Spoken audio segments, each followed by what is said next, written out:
Tonight, we're taking a look at the strong financial ties between immigrants living in the Washington area and their families in Latin America.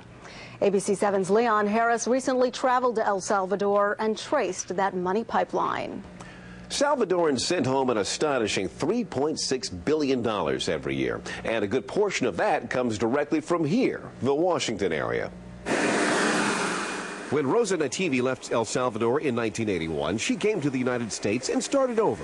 She worked hard, 3 housekeeping jobs and 14 hours a day to provide for her children. I want them to study and have a better life. Today, Rosa's family in El Salvador enjoys dinner in a huge 4-bedroom house in her hometown of San Jorge, built entirely by the money she sent home.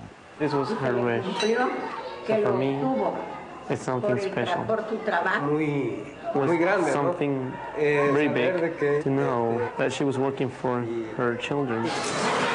Down the road in Intipuca is an entire town paved by money wired from the U.S. to relatives here. Does every family in this town have someone in America? Yes, the majority do, says Blanca Cortez, who gets regular payments from her son and brother in Virginia. And the change that this town had is big change thanks to the U.S. So does this man, and this man, and this woman. Within minutes, we met a dozen people with relatives in the Washington area. Yes, I knew him. Juan Antonio Hernandez remembers the first man to leave Intipuca 40 years ago to find work in Washington, D.C. Cifredo Chavez is still considered a hero. And after him, lots of people did the same. The strong ties between our two regions have created a very American phenomenon.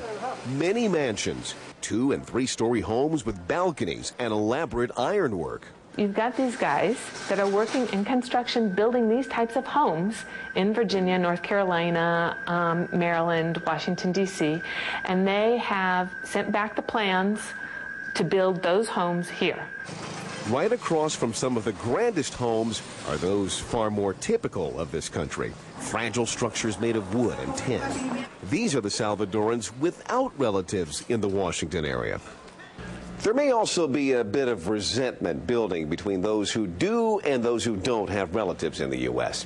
As we were leaving Intipuca, we asked a woman who was standing in the doorway of a very modest home whether she had family here in the U.S. Her answer? No. I work. Leon Harris, ABC 7 News.